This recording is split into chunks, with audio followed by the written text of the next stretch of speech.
El tema que me correspondió a mí es la evaluación de la cardiomiopatía isquémica por resonancia cardíaca.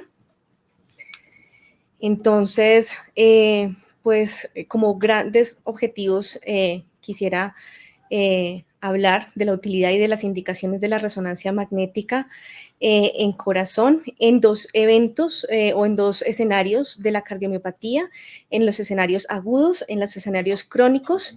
Y bueno, vamos a comenzar entonces hablando de qué podemos estudiar en el paciente con cardiomiopatía isquémica aguda en el contexto de un infarto agudo de miocardio. Entonces, ya muchas cosas las mencionó la doctora Pinzón. Ahora vamos a hablar, digamos que un poco más enfocado en esta patología y de forma muy práctica y sencilla.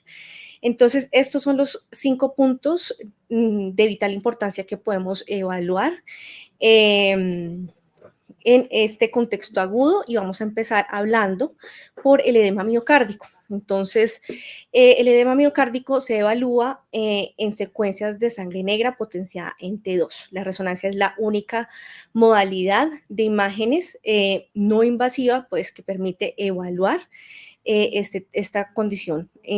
Se utilizan, entonces, como les comenté, en imágenes potenciadas en T2 y lo que vamos a encontrar en esta imagen, por ejemplo, es una imagen en un eje corto y esta es una secuencia de SPIR en donde vamos a encontrar alta señal del miocardio en la pared lateral, segmento medio, que es como, bueno, lo que señala las flechas.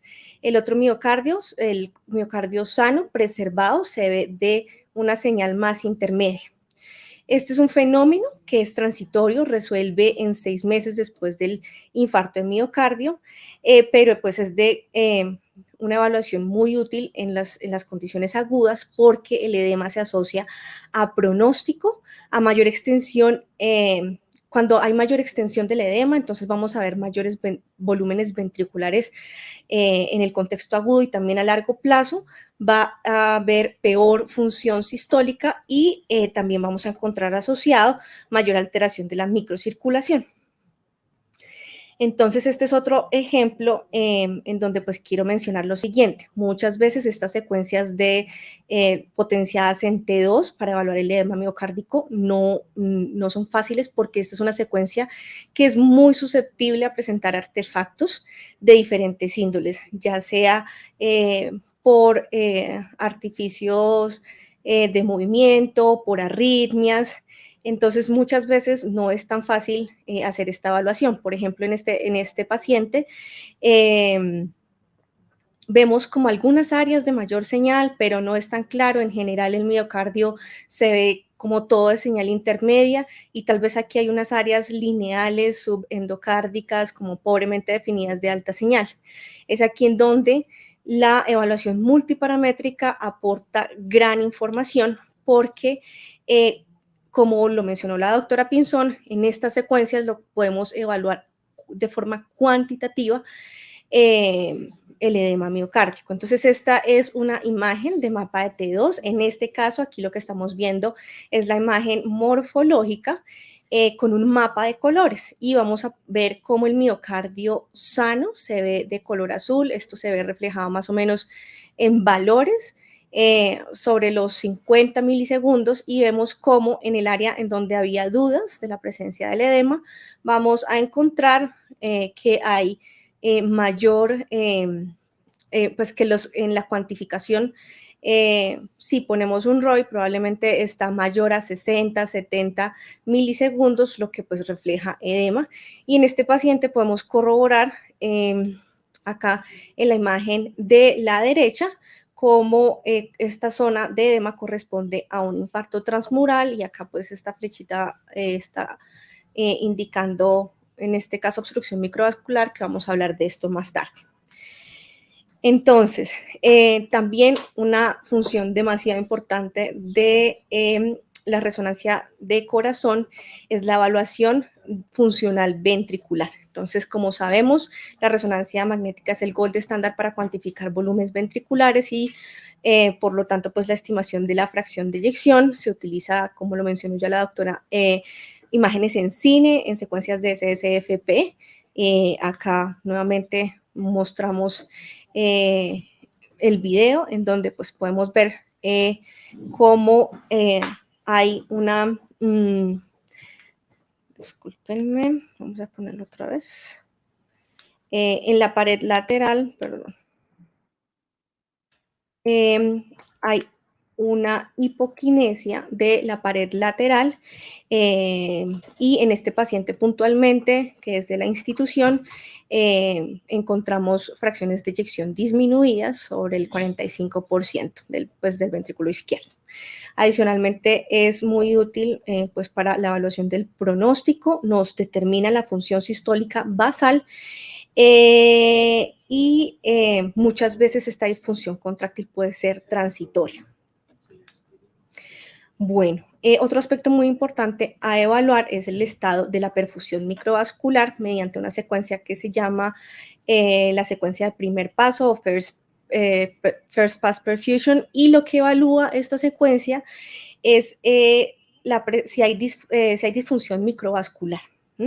Entonces voy a poner este video y bueno, acá como podemos ver, acá podemos... En la pared lateral, este es el mismo paciente anterior, podemos ver cómo hay un defecto hipointenso subendocárdico en la pared lateral donde se veía la disfunción y la alteración contráctil. Y lo que evalúa es que, bueno, pues que a pesar de que en algunas ocasiones la restauración del flujo de una arteria coronaria epicárdica puede que no sea suficiente, pero también se puede ver en otros contextos clínicos, como por ejemplo cuando hay embolización más distal, cuando hay vasoespasmo, edema o cuando hay una injuria por isquemia o reperfusión. Esta también es una secuencia que nos va a dar pronóstico y es predictor de la función sistólica tardía. Bueno, en cuanto a la obstrucción microvascular, que tal vez es el parámetro que determina peor pronóstico, es cuando hay una incapacidad para reperfundir una región del miocardio que previamente sufrió isquemia y se detecta obstrucción microvascular más o menos en una tercera parte de los pacientes con infarto agudo de miocardio que han sido reperfundidos. Entonces, ¿qué vamos a ver? Va a haber un área que no capta o pues no realza con el contraste. Entonces, estas son dos imágenes. Esta imagen es de sangre negra potenciada en T2, donde vemos el edema. Es el mismo paciente del primer ejemplo. Y aquí vamos a ver cómo hay un realce tardío transmural que compromete la pared lateral. Estamos más o menos en los segmentos medios porque vemos los músculos papilares y vemos cómo en el centro de ese realce anormal transmural hay un defecto hipointenso. Eso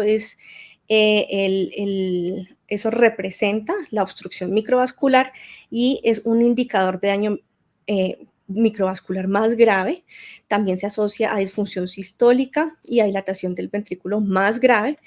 Y aunque puede en el transcurso del tiempo disminuir, este es un fenómeno que va a ser irreversible.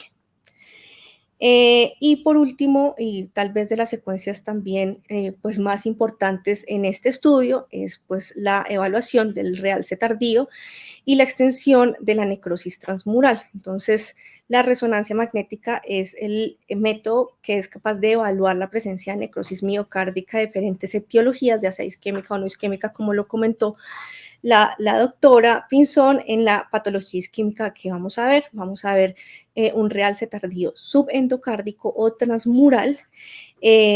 No voy a ahondar en la fisiopatología, pues porque eso ya lo revisamos, que es importante en estos casos de puntuales, pues de cardiomiopatía isquémica.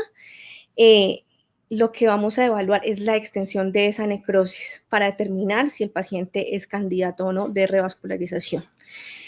En términos generales, entre pues más transmuralidad exista, pues menor capacidad de ese miocardio para pues revascular, y más o menos como una regla, si hay más del 50% del espesor del miocardio, se considera que ya es un miocardio no viable.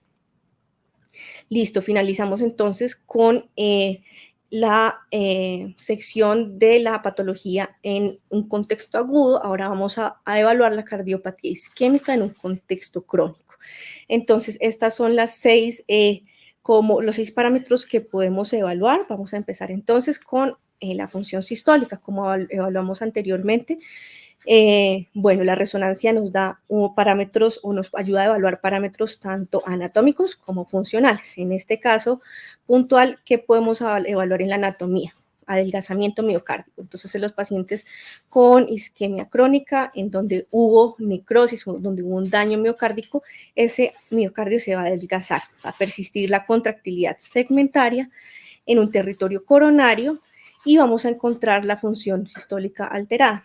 Este es un ejemplo entonces de una secuencia en eje corto, en cine. Vamos a ver, vimos cómo en esta secuencia, en este video, hay una hipoquinesia de la pared septal y está ese miocardio adelgazado, comparando pues con el resto del miocardio.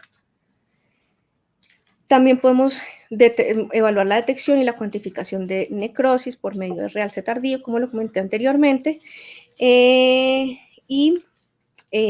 este caso, pues también podemos evaluar, ya sea de forma subjetiva, ese realce. Normalmente es como el método más utilizado, porque realmente en diferentes estudios se ha demostrado que la evaluación subjetiva es reproducible, no hay mayor variabilidad ni intraobservador en, digamos que evaluadores que tengan una alta experiencia. Sin embargo, también existen hoy en día diferentes software que pueden evaluar de forma cuantitativa o semicuantitativa la extensión, y podemos cuantificar en porcentaje qué tanta necrosis hay. Entonces, lo que evaluamos es también en eje corto, secuencias de realce tardío.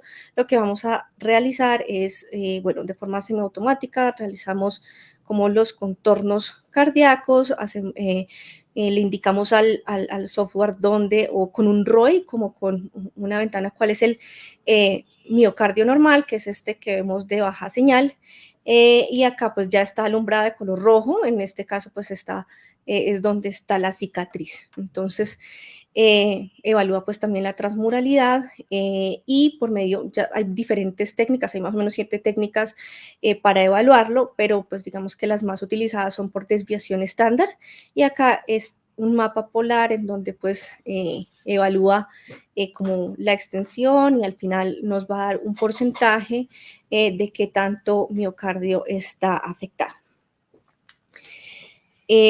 Bueno, vamos a hablar ahora de la viabilidad, y tal vez esta es una de las indicaciones que últimamente ha tenido como más utilidad, y es de gran importancia en esta patología, porque por este medio también podemos evaluar de forma funcional la perfusión. Se hace también con estrés, se hace en reposo, se hace con estrés. El fármaco más utilizado tal vez es la adenosina, pero se puede utilizar otro tipo de fármacos. Lo que vamos a hacer es evaluar la detección de la alteración de la contractilidad miocárdica y ver si hay un mismatch o una discordancia. Entonces, este es un ejemplo. Entonces, en condiciones normales, en las secuencias de perfusión temprana en estrés con reposo, no debería haber una baja señal del miocardio en el epicardio que sugiera pues perfusión, y tampoco debe haber realce tardío. Entonces, este es un ejemplo en donde en perfusión en reposo no vemos ningún defecto de hipoperfusión. Todo el miocardio se ve de intensidad de señal homogénea y no hay ningún defecto hipointenso. subendocárdico que sugiera una hipoperfusión.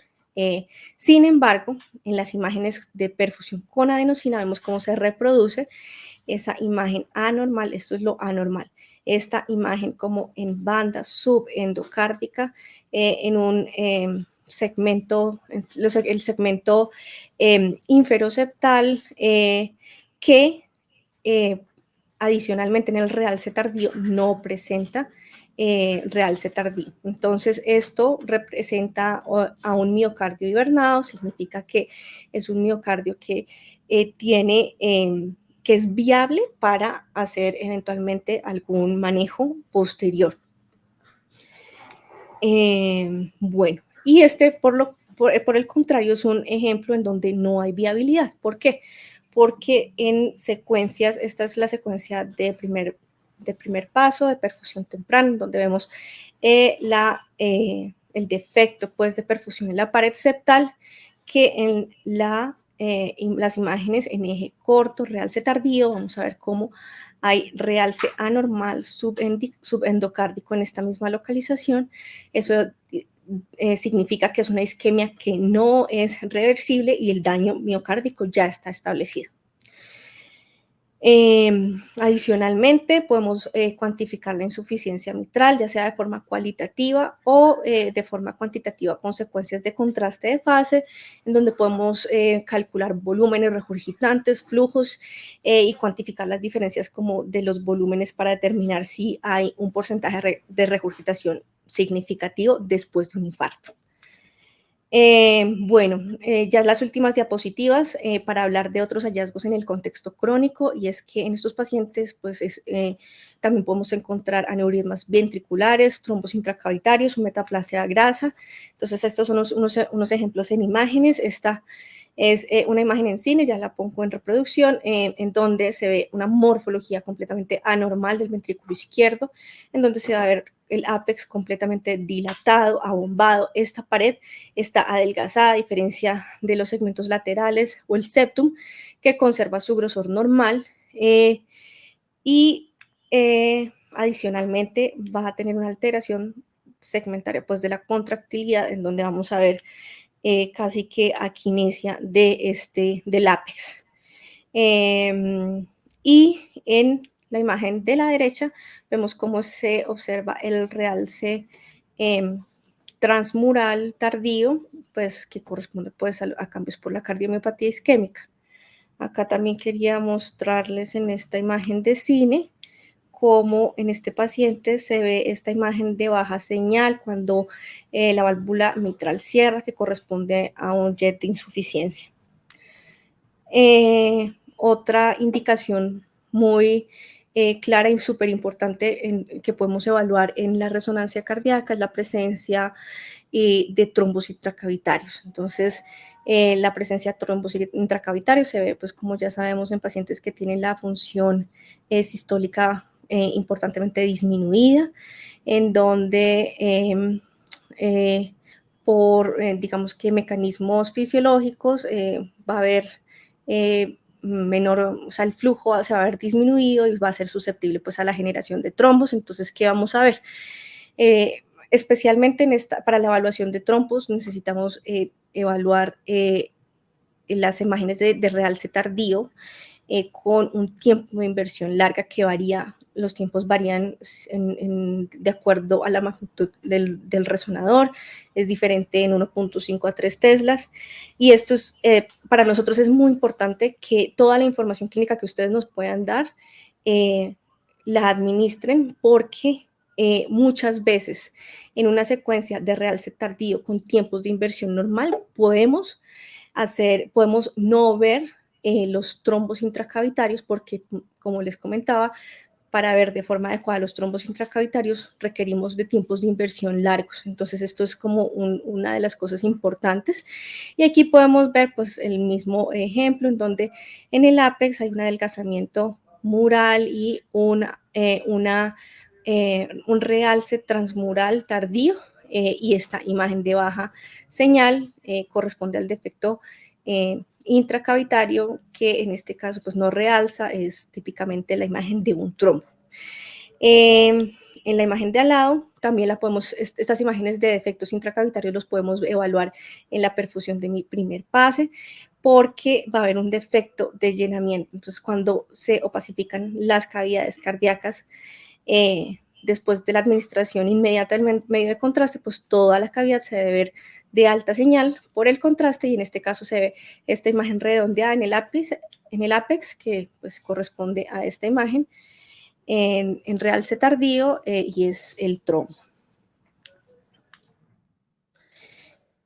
Bueno, y otros hallazgos que podemos encontrar en infartos agudos es la metaplasia grasa. Entonces, esos pacientes ya en un estadio crónico, ese miocardio fibrosado se va a reemplazar por grasa.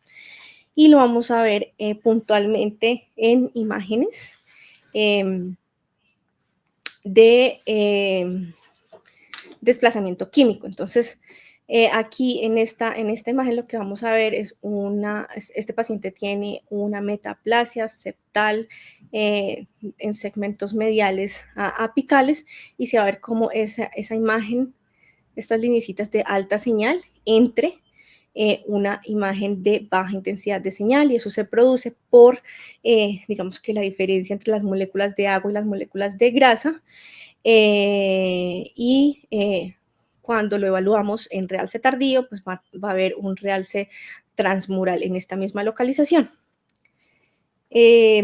Bueno, entonces para finalizar y concluir, la cardiorresonancia es una herramienta muy valiosa y juega un papel muy importante en la evaluación no invasiva por imágenes de la cardiomiopatía isquémica en diferentes escenarios, ya sea agudos o crónicos. Permite la evaluación funcional y da un pronóstico de la enfermedad para determinar diferentes estrategias terapéuticas. Es un examen que es muy valioso porque es de elevada calidad diagnóstica, de alta sensibilidad, es reproducible, tiene baja variabilidad inter e intraobservador, y adicionalmente, como ya lo pudimos evaluar, permite ver hallazgos de potenciales complicaciones asociadas. Entonces, a todo el público, muchísimas gracias. Espero que pues haya sido de gran utilidad esta charla.